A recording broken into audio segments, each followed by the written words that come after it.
Hello, my name's Katy Firth, and I'm going to be talking today about engaging local communities. This is part of a series of talks for the Heritage Centres in Orkney's North Isles and part of work being done by the North Isles Landscape Partnership Scheme. First of all, I'll just introduce myself.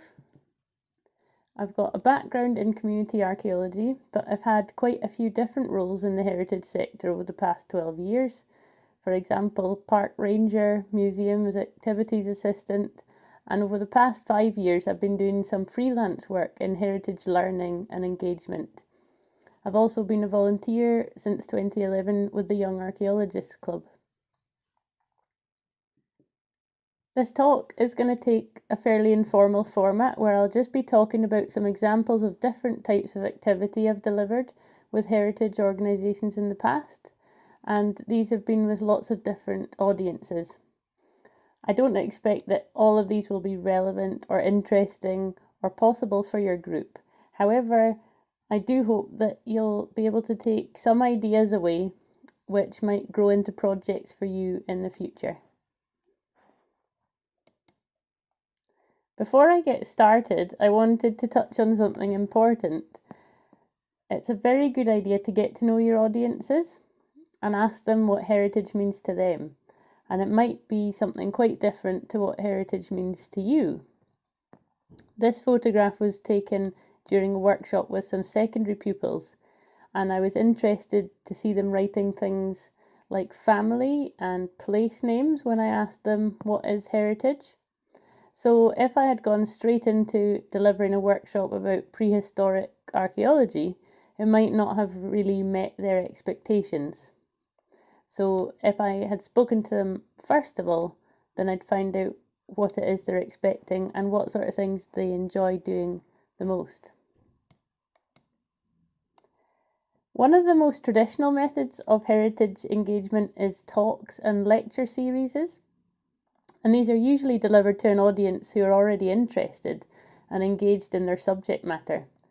But they can still be very lively and interesting social occasions.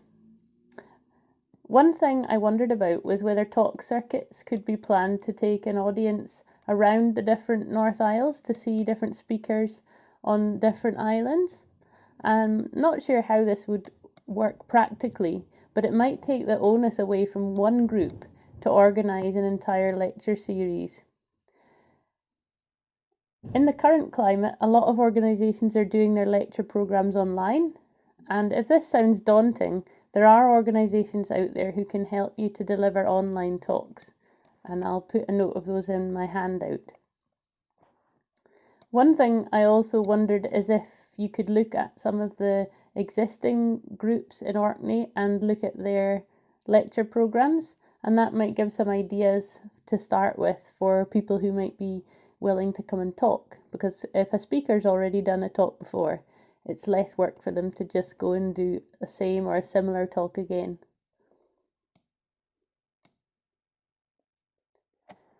Working with groups of other adults is perhaps one of the most familiar types of audience engagement you might undertake. And even getting together as your local heritage group to look at old photographs would be an example of this. You might want to advertise for interested people to come along and take part in group workshops, for example, carrying out online research together. It's a good idea to use the skills available locally, and you might have some really tech-savvy people who can help others get to grips with the myriad of online sources out there. Personally, my favourite is the National Library of Scotland's map website, and this summer some coastal charts of Orkney were newly added to this. It can give people a real sense of achievement to navigate some of these sites and use them as tools to find out more about their local area. I would recommend always having a focus or research aim for your workshop, whether it's to study a particular site, period, or person, just to keep everybody focused on a common aim.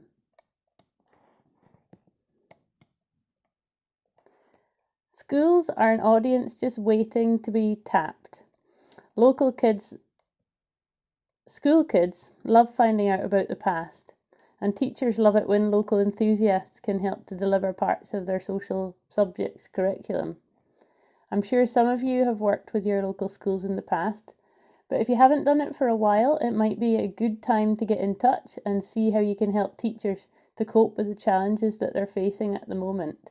For example, not being able to run as many school trips.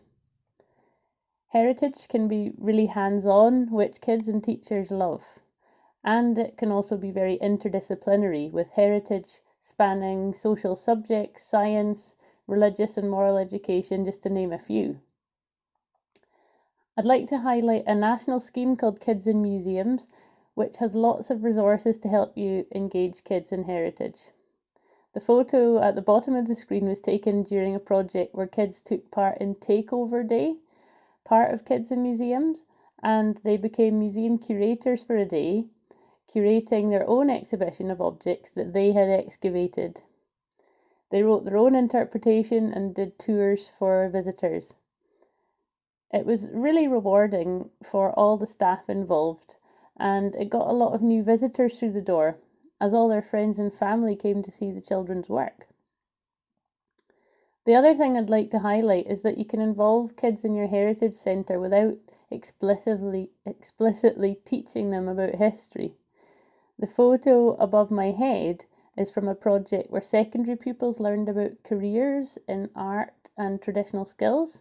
So here they're doing a bit of wood carving, and they were indirectly learning about heritage, but also learning skills and finding out about jobs that they might be interested in the future. And this might be a way to get buy-in from pupils who think that history is boring.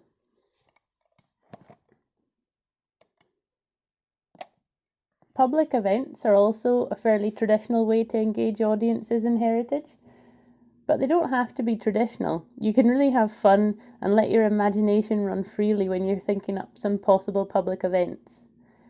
An example was this event I ran last year for Orkney Science Festival at Stromness Museum. The theme was Scaffa 100 and looking at life on the wrecks. I organised a snorkel safari where people could explore the underwater world on their doorstep. But the divers also went out to collect marine creatures, which were shown to members of the public in buckets on the shore before we released them back into the sea. I remembered as a child I'd attended a junior field club event, which really gave me the inspiration for this one. So perhaps you had some amazing childhood experience which you could recreate as events. On this day we had over 140 visitors, and many of them bought tickets to the museum and went to see our natural history collections up close. And it really demonstrated to me what a pull natural history can have. We're so lucky in Orkney that we have so much incredible nature on our doorstep, and sometimes people just need a helping hand to make it more accessible. So think outside the box for your public events. With a lot of planning and sometimes a bit of extra risk assessing, almost anything's possible.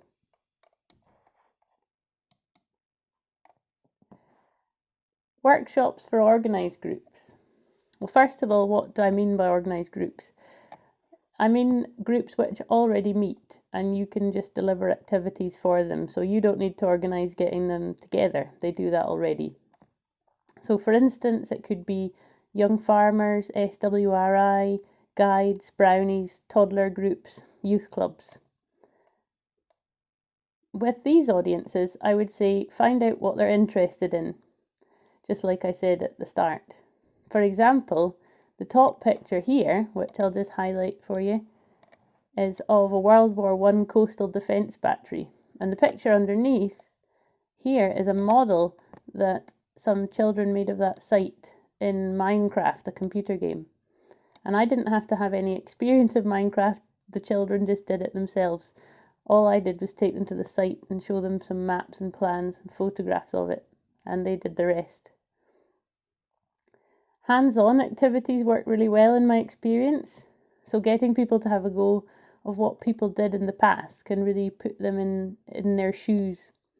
For example, these middle pictures here are from the Young Archaeologist Club and a project we did trying out growing traditional plants. So this is growing woad and using it for plant dyeing. And this one here is growing flax and using it to weave. We also grew bear from Orkney to make bannocks. And the children saw these processes right through from start to finish. And they really were excellent fun projects to work on. The photo on the left shows a group trying out different communication methods between two Iron Age hill forts. And as you can see, they're doing semaphore, which I don't think there is any archaeological evidence for. However, I don't think it matters because it's the fact they're even thinking about communication in the past that's important, not necessarily the historical accuracy of the situation. So you can be creative and think outside the box a bit with your workshops and projects. Before I move on, just a couple of suggestions. I have worked last year on a project with Orkney Story Stack at Stromness Museum, and we worked with young folk from Orkney Youth Cafe. The young people visited the museum and chose objects which they felt a connection with, and then they wrote stories about those objects and recorded them using iPads into little digital films. And these iPads are available for you to borrow at Orkney Library and Archive, so you could create a digital storytelling project as well. I also wanted to highlight the Heritage Hero Award. It's run by Archaeology Scotland. It's free and it's very flexible. Most importantly, it allows you to give young people a certificate for their engagement with heritage, and I think that's really important. One of the audiences that I think is usually pretty keen to take advantage of heritage activities is family groups. As part of existing events and festivals, I've done a lot of workshops aimed at families.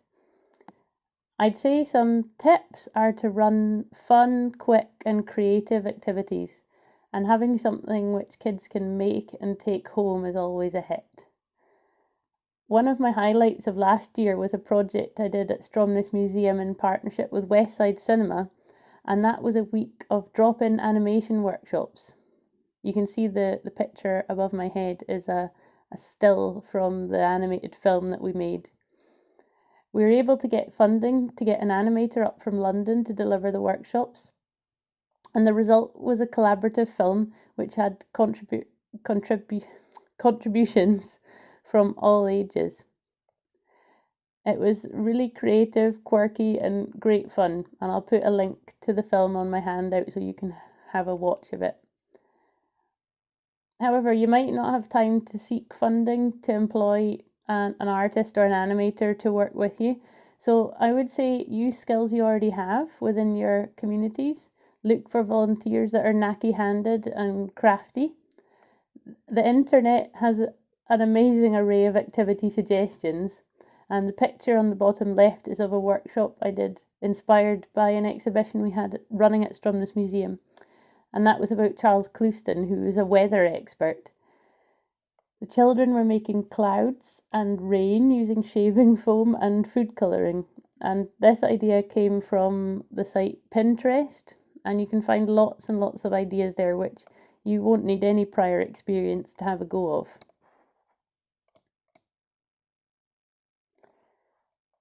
Exploring and recording the landscape, getting outside and thinking of the current climate with coronavirus, outdoor activities might be the way to go, and they might be quicker to resume than doing things indoors. There's lots of things you can do outside which you could use possibly to create some new projects, and you could go out and record heritage sites, take photographs, do drawings, find new sites. But one thing I thought which might be quite accessible and easy to do is some work in local graveyards. And I'm sure some of your graveyards have been documented quite well already, but I wanted to share a couple of examples of groups I've worked with in the past who have created websites and have interactive maps of their graveyards. And you might have some people in your islands who are quite tech savvy and might be interested to help with this. There's also, for the technically minded, there's an option to try out a technique called RTI, Reflectance Transformation Imaging. And there's a free computer program you can use for this. And you'll need a camera, a tent or a tarpaulin or something to put over your gravestone to keep it dark, and a spherical ball like a snooker ball.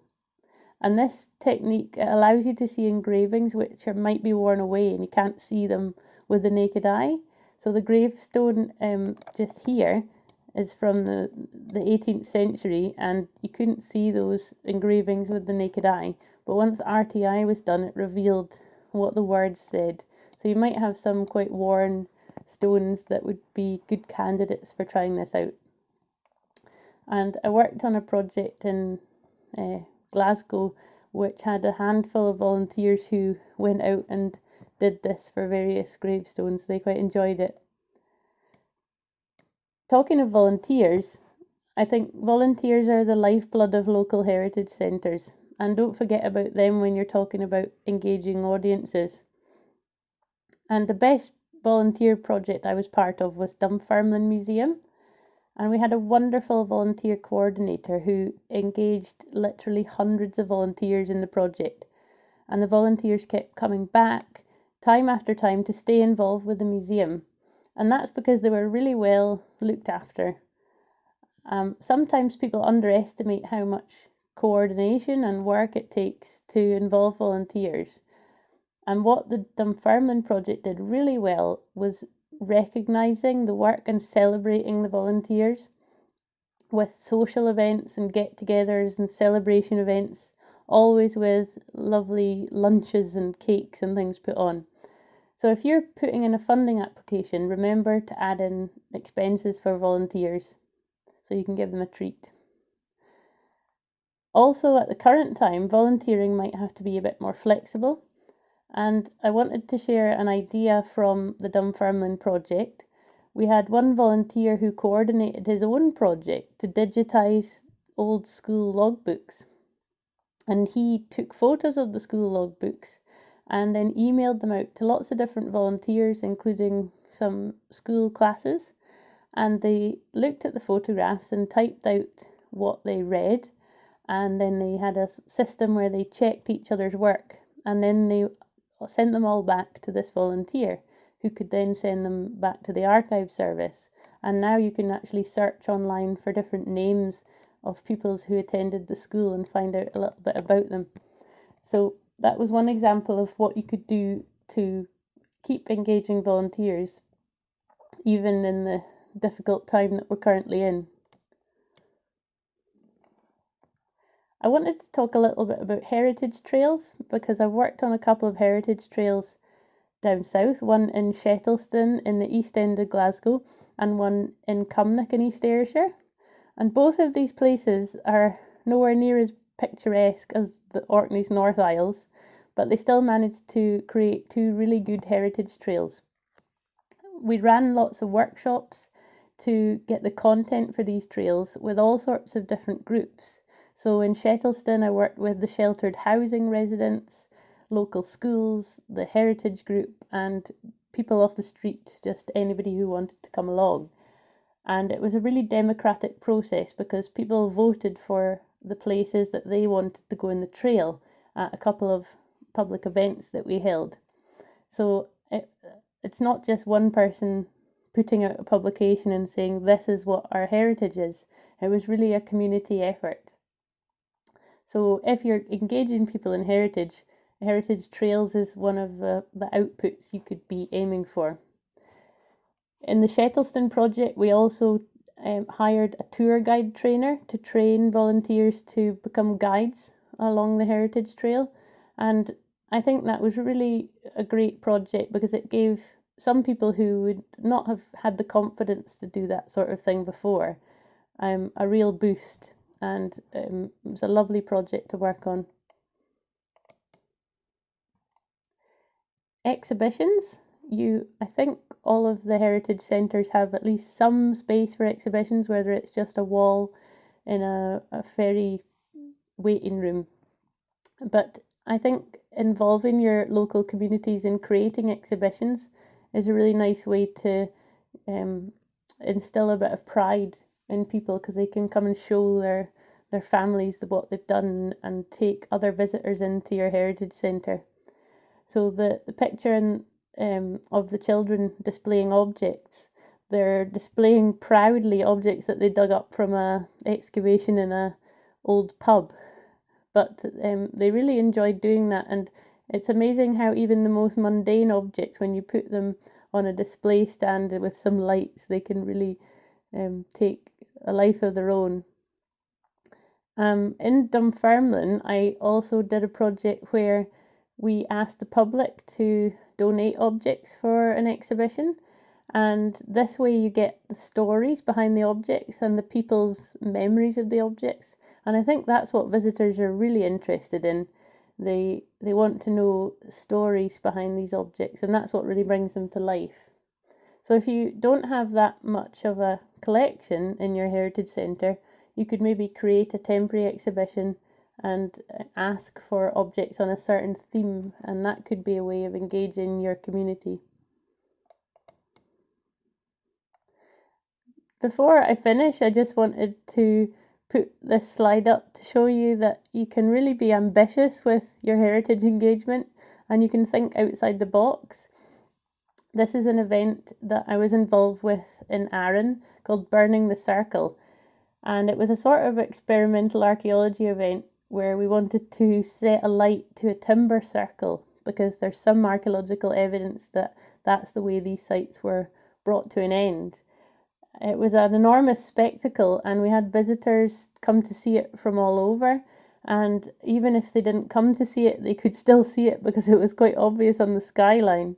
So you can really be very creative and think theatrically when you're thinking about engaging people in heritage, and that might engage those audiences that think that heritage is just old and stuffy and looking at archives and that kind of thing, and they might be persuaded to get involved if you do something quite spectacular. Just before I go, I want to give you my top take-home message, which is to get to know your audience, and your audience might surprise you. So the photograph you can see here that's blurred out is of a project I worked on in the Bathgate Hills, and I worked with some ex-offenders and ex-addicts who were getting support to work with their children, and they were doing activities with their kids, and I wasn't necessarily expecting that the dads would get involved, but this guy is lying down doing some Bronze Age pottery decoration. So I think getting to know your audience, you might find out that they had a childhood love of some craft activity, and you might be able to build that into your project. And you can't always assume that you know what your audience is going to be interested in, because they might really surprise you. I think the child had wandered off at this point. The dad was just getting right into his pottery decoration. And remember, just have fun. So most of you, I'm sure, are probably volunteers. You wouldn't be doing this if you didn't enjoy it. So please remember to have fun. And I also wanted to include just another idea, the photograph of me dressed up as a zombie. I was volunteering at a night at the museum in Chambers Street in Edinburgh, and they put on this event where teenagers came to the museum at night and there were zombies in the museum. So you might want to think of things like ghost walks, zombie nights. Have a look at some of the popular films and computer games that are recently out to engage young people in heritage, because you never know, that might be the hook that gets them interested. So that's all I wanted to speak to you about today. I look forward to hearing what your questions are, and I'll catch up with you next week in person so that we can have a wee chat about it. Thank you.